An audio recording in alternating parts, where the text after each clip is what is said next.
Hello नमस्कार दोस्तों, मैं आरबी सिंह आरबी जी टेक चैनल में आपका स्वागत है। आज हम डिस्कस करने वाले हैं premium make H3 850 gear box के बारे में, जिसमें हम डिस्कस करेंगे इस गियर बॉक्स की बेरिंग्स और ऑयल सील डिटेल के बारे में, यानी बेरिंग का क्या नंबर है और ऑयल सील का क्या नंबर है।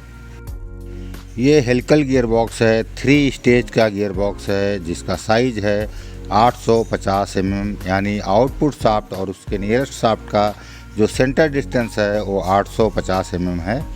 बेसिकली ये gear box sugar mill application में लगता है। शुगर मिल की मिल हाउस में ये गियर बॉक्स यूज़ किया जाता है, जिसका रेशियो है 40:1। इसके मॉडल में जो H लिखा है, H का मतलब हेलिकल गियर्स इसके अंदर में यूज़ किए गए हैं पावर ट्रांसमिट करने के लिए, और 3 का मतलब 3 स्टेज में पावर ट्रांसमिट हो रही है। 850 इसका साइज़ है, यानी centre distance between output shaft and nearest shaft, और रेशियो 40:1, यानी इनपुट शाफ्ट जब 40 चक्कर लगाएगी, राउंड करेगी, तब आउटपुट शाफ्ट 1 चक्कर 1 राउंड लगाएगा। तो H3 850 के बेरिंग और ऑयल सील डिटेल देखने के लिए वीडियो में अंत तक हमारे साथ बने रहें।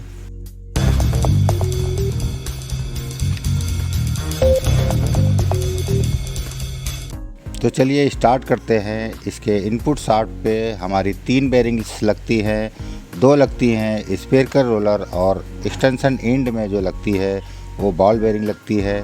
और इसके सेकंड रिडक्शन शाफ्ट के ऊपर में 2 बेरिंग लगती हैं, दोनों स्पेरिकल रोलर होती है। और इसकी थर्ड रिडक्शन पिनियन शाफ्ट यानी फाइनल रिडक्शन पिनियन शाफ्ट के ऊपर में भी 2 बेरिंग्स लगती हैं, दोनों ही स्पेरिकल रोलर होती हैं।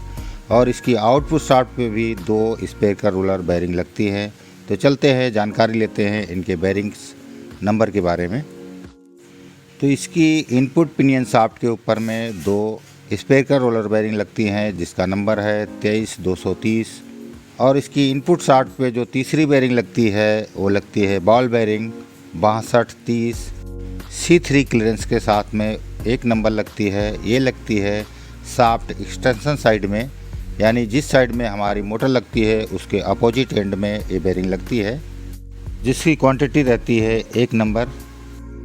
और इसकी सेकंड रिडक्शन पिनियन शाफ्ट के ऊपर में जो बेरिंग लगती है वो लगती है 23240, क्वांटिटी रहती है 2। ये भी स्पेरिकल रोलर बेरिंग होती है। और इसकी जो थर्ड रिडक्शन पिनियन यानी फाइनल रिडक्शन पिनियन के ऊपर में जो बेरिंग लगती है वो लगती है 23152, स्पेरिकल रोलर बेरिंग है, इसकी भी क्वांटिटी 2 रहती है। और इस गियर बॉक्स के आउटपुट शाफ्ट पे जो बेरिंग लगती है 23152 नंबर की 1 क्वांटिटी रहती है। और जो शाफ्ट के दूसरे एंड यानी एक्सटेंशन साइड, जिस तरफ हमारी आउटपुट शाफ्ट लगती है, उस साइड में जो लगती है वो 23984 नंबर की 1 बेरिंग लगती है। ये दोनों ही बेरिंग स्पेरिकल रोलर बेरिंग हैं। और अब चलते हैं इसकी ऑयल सील पे एक नज़र डाल लेते हैं। तो इसकी इनपुट शाफ्ट पे जो ऑयल सील लगती है वो लगती है 180 × 150 × 15 mm, जिनकी क्वांटिटी 2 रहती है। एक मोटर साइड में लगती है और दूसरी मोटर के अपोजिट साइड में एक्सटेंशन शाफ्ट की साइड में लगती है। और इसके आउटपुट शाफ्ट में जो ऑयल सील लगती है उसका नंबर है 410 × 450 × 20। इसकी क्वांटिटी 1 रहती है। तो इस ऑयल सील में जो 410 mm है, ये ऑयल सील की आईडी होती है, इंटरनल डायमीटर होता है। और जो 450 mm है, ये ऑयल सील का ओडी रहता है, यानी आउटर डायमीटर। और जो 20 mm है, यह ऑयल सील की थिकनेस रहती है, यानी 20 mm की मोटाई की ऑयल सील है ये। तो इस गियर बॉक्स में जो गियर ऑयल यूज़ होता है वो रहता है 320 ग्रेड का, और इसकी ऑयल कैपेसिटी अप्रॉक्सीमेट 1750 लीटर है। और इस गियर बॉक्स में जो लुब्रिकेशन होता है फोर्स लुब्रिकेशन होता है, यानी इसके साथ में गियर बॉक्स के साथ में फोर्स लुब्रिकेशन सिस्टम यानी FLS लगा रहता है।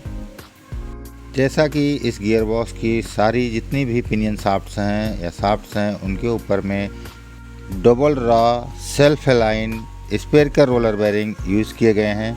अब उसके अकॉर्डिंग देख लेते हैं इसका एक्सियल फ्लोट कितना रहता है। तो इसका एक्सेल फ्लोट जो है वो 0.5 से 1 mm के बीच में होना चाहिए। 0.5 एक्सीएल जो है मिनिमम एक्सीएल है, इससे कम किसी भी शाफ्ट का एक्सीएल नहीं होना चाहिए। इस गियर बॉक्स की असेंबली के टाइम में एक विशेष ध्यान रखना होता है, जब हम इसके सारे इंटरनल्स इसके लोअर केसिंग में रख लें, उसके बाद में साइड की सारी कवर प्लेट लगा करके इसके बेरिंग अलाइन कर लेना है। उसके बाद में ही इसका टॉप हाफ कवर रखना है। यानी इसका टॉप हाफ कवर रखने से पहले हमको सुनिश्चित कर लेना है कि इसके सारी बेरिंग्स, जितने भी शाफ्ट पे बेरिंग लगे हुए हैं, सारे पूरी तरीके से अलाइन हो चुके हैं। उसके बाद ही हमको इसका टॉप हाफ कवर लगाना है। और टॉप हाफ कवर के सारे बोल्ट टाइट करने के बाद में हमको एक बार इनके बेरिंग क्लियरेंस फिलर गेज की मदद से चेक करना होता है। किसी भी बेरिंग का क्लियरेंस जो है मिनिमम 0.1 से कम नहीं होना चाहिए। गियर बॉक्स की असेंबली के टाइम में जो हम गैस्केट मेकर लगाते हैं, यानी जो कंपाउंड लगाते हैं, उसमें हम यूज़ कर सकते हैं लॉकटाइट का 574 फ्लैंज सीलेंट या एनाबॉन्ड का 666 गैस्केट मेकर यूज़ कर सकते हैं। और थ्रेड लॉक जो यूज़ करना है वो होता है लॉकटाइट का 243 थ्रेड सीलेंट। और इस गियर बॉक्स में जो बैकलेस होता है वो इनपुट यानी फर्स्ट स्टेज का जो रहता है वो रहता है 0.3 से 0.45 के बीच में, जिसकी सर्विस लिमिट है 1.22 mm। और जो सेकेंड स्टेज का रहता है वो 0.3 से 0.5 के बीच में, और जिसकी सर्विस लिमिट है 1.5 mm। और जो थर्ड स्टेज होता है उसका बैकलेस रहता है 0.4 से 0.6 के बीच में, जिसकी सर्विस लिमिट होती है 1.8 mm।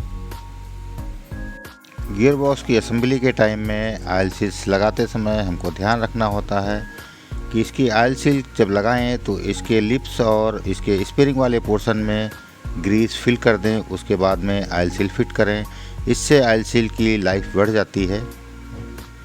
तो इस वीडियो में बस इतना ही। फिर मिलते हैं किसी नए वीडियो के साथ में, तब तक के लिए नमस्कार। और ये वीडियो आपको कैसा लगा कमेंट करके अवश्य बताएं। अगर अभी तक हमारे चैनल को सब्सक्राइब नहीं किया है तो कृपया सब्सक्राइब कर बेल आइकन को दबा दें, ताकि सबसे पहले हमारे वीडियो आप तक पहुंच सकें। वीडियो में अंत तक हमारे साथ बने रहने के लिए धन्यवाद।